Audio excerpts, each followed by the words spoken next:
Clear prop.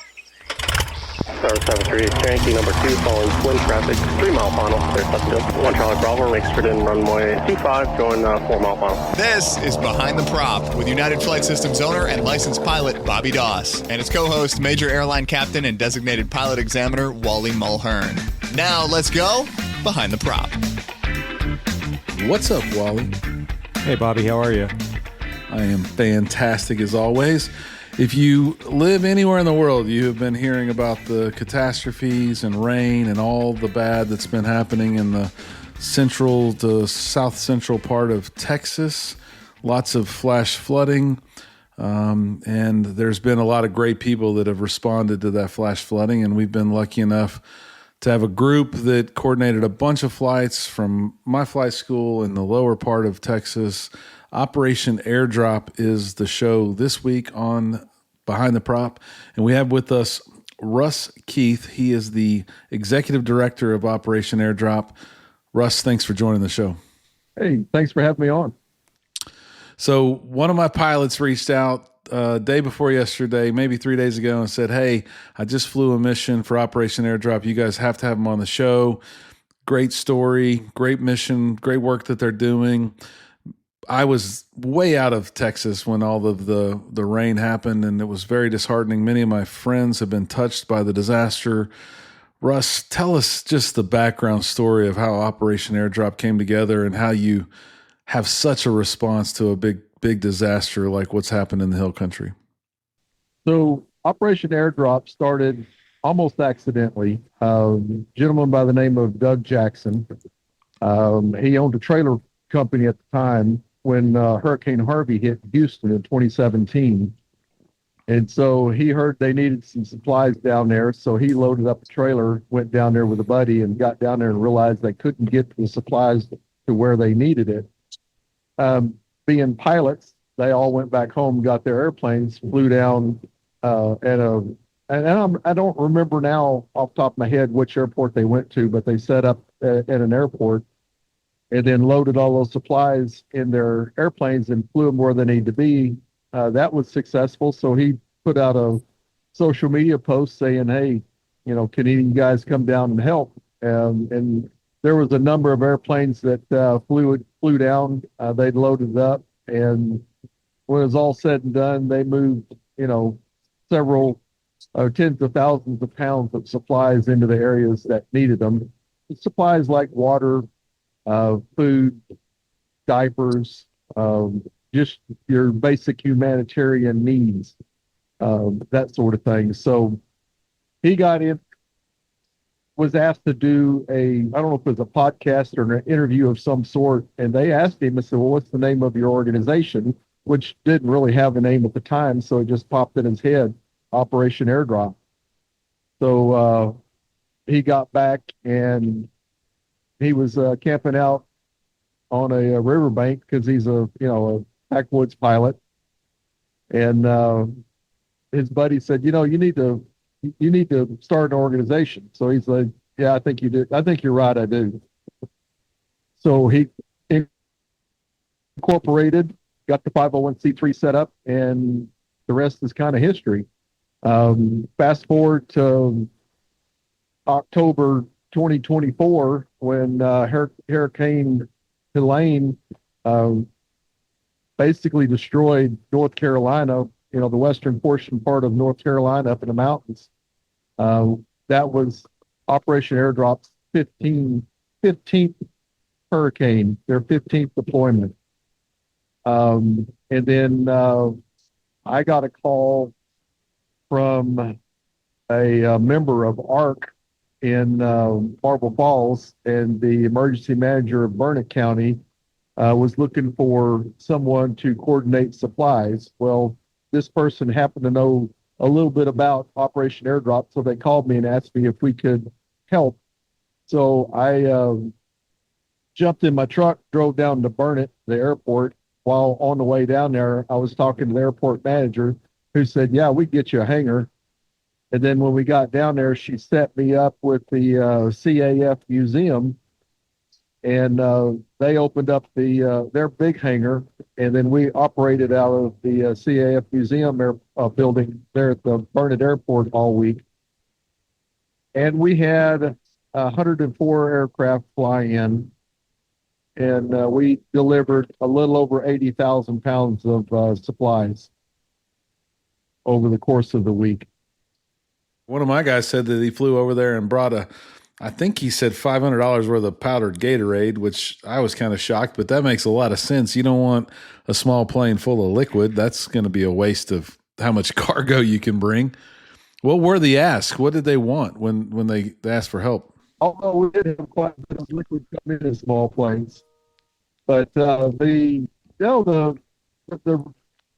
people that were out searching, and there's still 104 people missing. That's terrible. And there's still 104 people missing, and so there's literally a couple of thousand people combing the creeks, cutting up the trees, getting all the debris out of the way, looking under every crevice, trying to find these individuals that are missing. And it's hot. Obviously, it's August in Texas or July in Texas, and humid, and all those relief workers, first responders in those creeks are all cramping up. Hydration became a real issue. You sweat a lot, water's not enough. Yeah, that's a tough call for those guys and girls that are out there looking. I've seen some horrific pictures of them discovering people, and at this point, obviously, if they're on this mission still and they're looking for people, it's not very likely that 13 days later they're going to be in good shape. So fingers crossed for everybody, and the mission's still going on. And that's kind of something that happens that probably Operation Airdrop doesn't lose sight of. The mission still continues, right? The news has kind of died down. The news isn't talking about it, but there's still a need. How do people get involved with Operation Airdrop, and kind of holistically, what are your requirements? What do y'all hope for? How do pilots get involved? So it's really simple. All you have to do is go to operationairdrop.org and hit the volunteer, and it'll ask you for your information.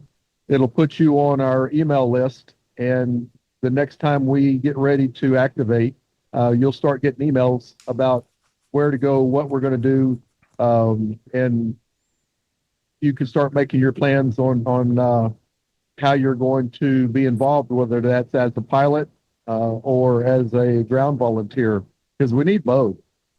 There's no question about it. If we get into a hurricane situation, we may have 75 to 100 people working in the hangar doing various jobs. Because if you think about it, when someone comes in with a carload or a truckload or a trailer load of supplies, each of those items has to be weighed, then it has to be sorted, and then set on pallets, and then the need comes in, and a pilot says, I can take 400 pounds, then we're going to build a 400-pound pallet with the items for that particular location in which they're going to fly to. So they'll say, well, like for instance, I flew a mission to Asheville, North Carolina from Concord. And so they knew the supplies that Asheville had requested.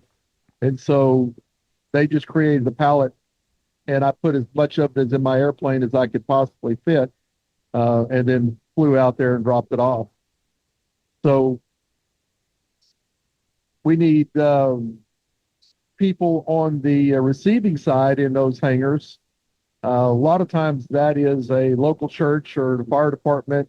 They'll help coordinate folks that we call catchers that, catch the supplies coming into the cutoff area, and then they'll sort it and set it up in a hangar at that airport so that the people that need it can either get it, or sometimes there's other folks that take it to where it needs to go. So it's quite an orchestration of logistics, but it all comes together and seems to work very, very well.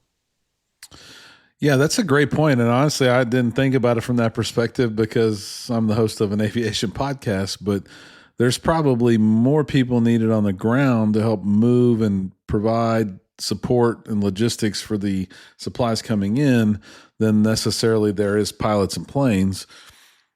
But we are an aviation podcast, so let's talk about the pilots and planes. Like, what kind of pilots and planes are you looking for? Like, if I look at your website, looks like an old DC-3.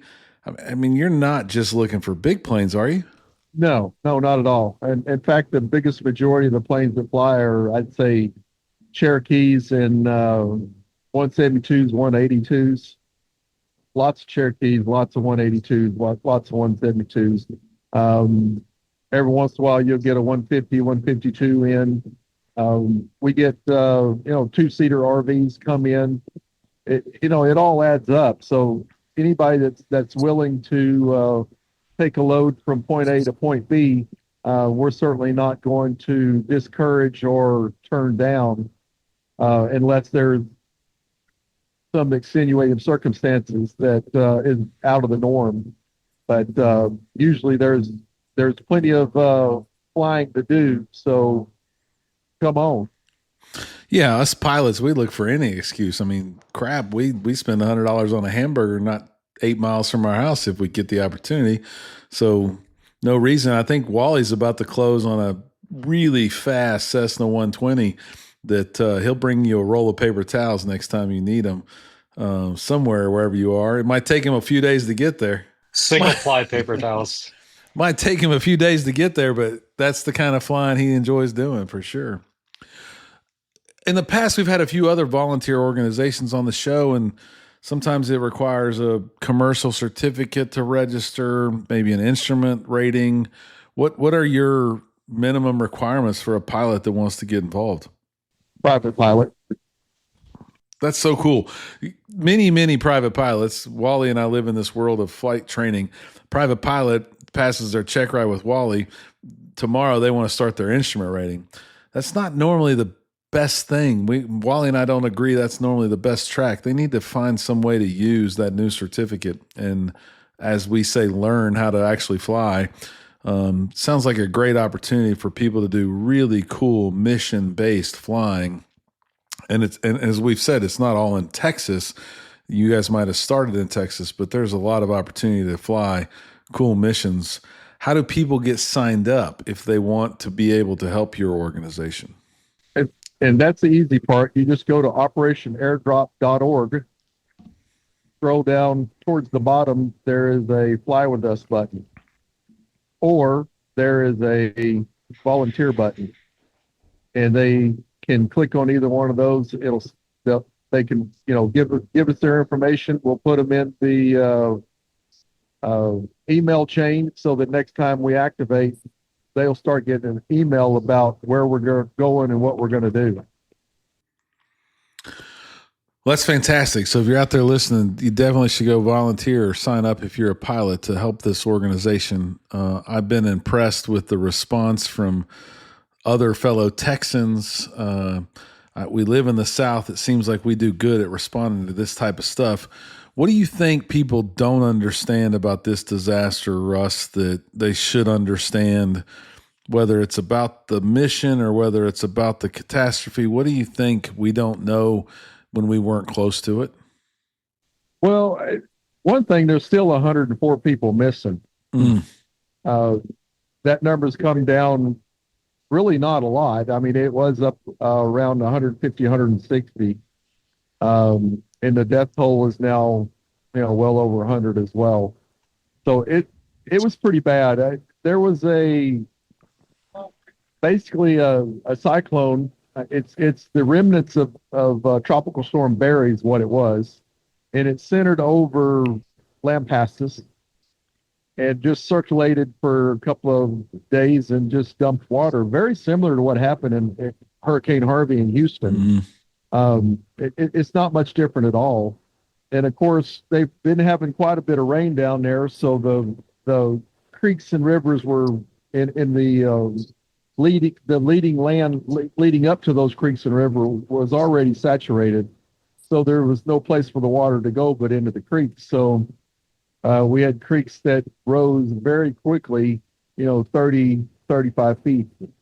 And then, of course, the bad news is that up and down that creek is, on a holiday weekend, is all these campers enjoying the river or the view of the river, the Guadalupe, and the summer camps where all the kids were. And unfortunately, one of the Camp Mystic, there was a couple of cabins that floated away with kids in them. Man, that's hard to watch too. And unfortunately, with social media nowadays, you get to see all those videos. It's devastating, the destruction. And those people that don't live maybe in Texas or South Texas don't understand how this can happen, right? I think people that live in mountainous terrain and they have valleys and the way the water runs off, Texas is so flat that even when we say river, we're probably talking in forms of creeks to the rest of the country. And that creek has probably a 400-foot bank on either side of it because it's just flat. It's not much there. And as all this water accumulates and falls, it's just a runaway. It's a tsunami. It really is a tsunami. And yeah, that's in the Texas Hill Country, and a lot of those rivers, they cut, through the years, they've cut down through the limestone, and so you've got sheer canyon walls on either side. So when all that water starts coming in there, all it does is accumulate. It goes up pretty fast because it can't spread out, and that's why it got so deep so fast. Because of the amount of rain that was falling at the time, and it was just unrelentless. The rain just kept coming and coming. The mass flooding started July 4th. I was actually in Boston to see the fireworks, and then we started monitoring it. And then July 5th, I jumped on a plane in Boston and flew home to Louisville, Texas, where I live. And then I got up at 3 a.m, jumped in my truck and drove down to Burnett, got there at 7 o'clock and started the operation. Of course, it was still pouring down rain. So that was Sunday. And then I think we had 4 airplanes fly in IFR that day and dropped off supplies in the pouring down rain. And then the next day, Monday, it was still raining, and I think we had 7 airplanes fly in IFR and dropped off supplies. And then the next day, of course, the sun came out, and the floodgate opened up, as you say, for the airplanes, and they really started flying in. It was hard to kind of keep track and catch up because we had 4 or 5 airplanes on the ramp at all times. As soon as a wave of planes would leave, another wave of planes would come in, and it was just an amazing scene. But we talked about it earlier that pilots are just looking for a reason to fly, and if you give them a really good reason, they like it even more. So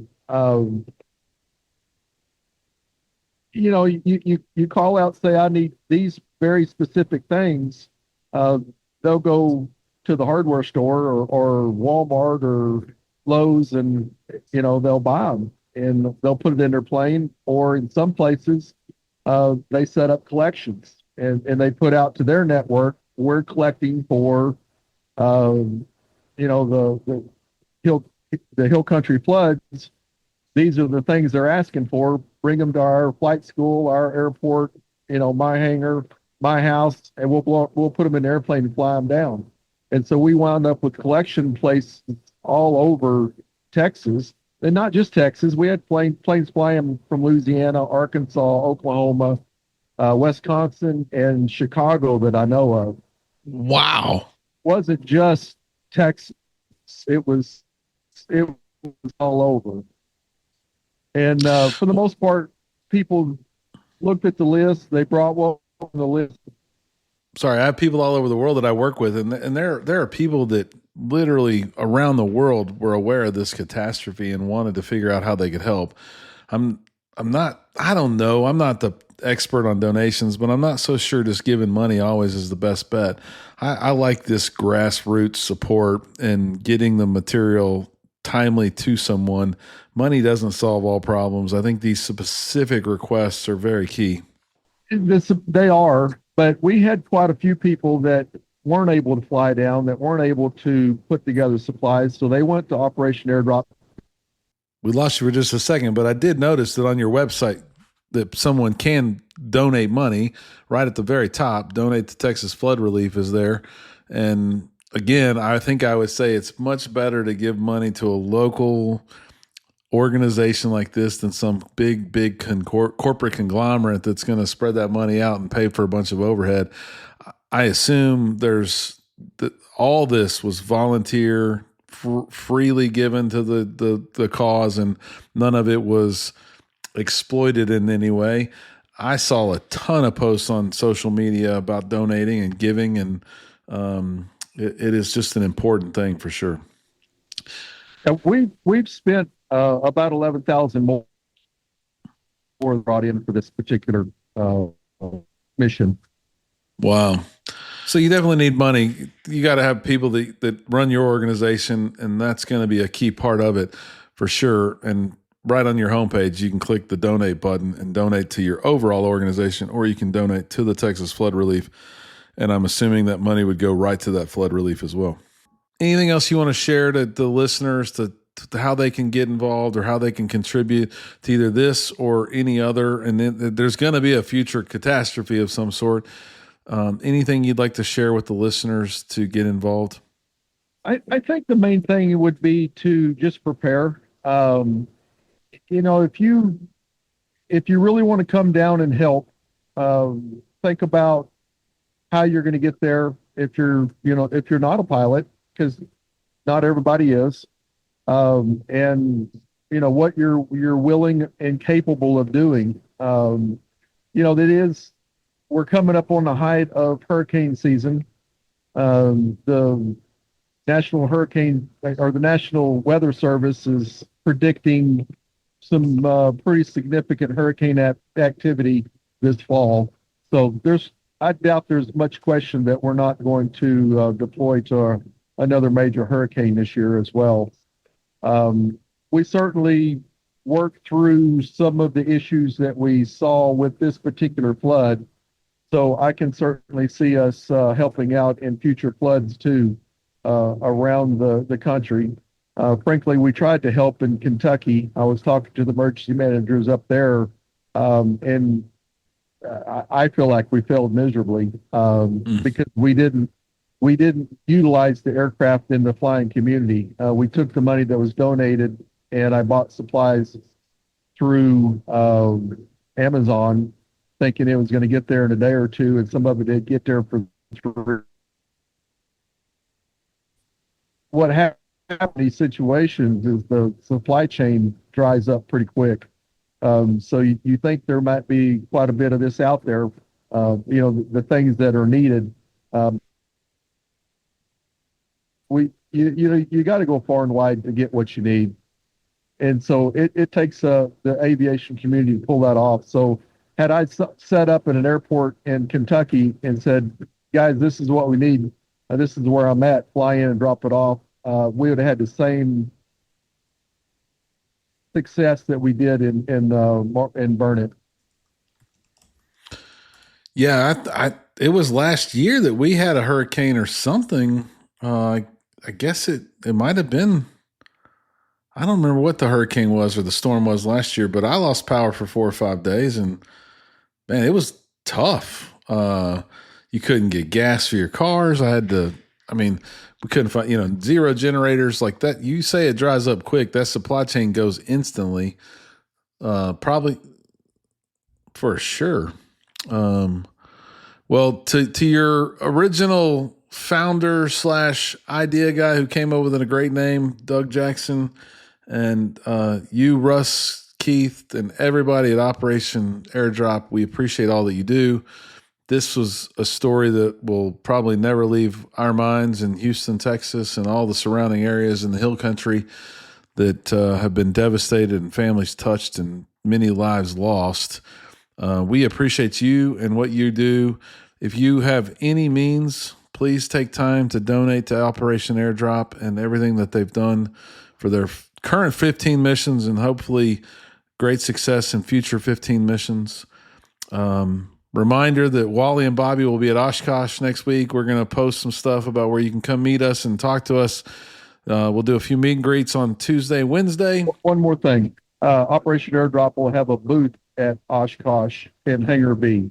So come by and All see. right. Well, we will come. I will make sure I come by and see you and take a few pictures, and we'll post them on our social media as well. And I assume, are you there all week, or what days are you going to be there? I'll be there all week.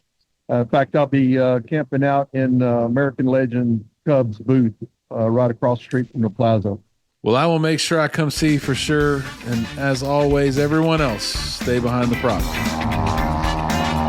Thanks for checking out the Behind the Prop podcast. Be sure to click subscribe and check us out online at BehindTheProp.com. Behind the Prop is recorded in Houston, Texas. Creator and host is Bobby Doss. Co-host is Wally Mulhern. The show is for entertainment purposes only and is not meant to replace actual flight instruction. Thanks for listening, and remember, fly safe.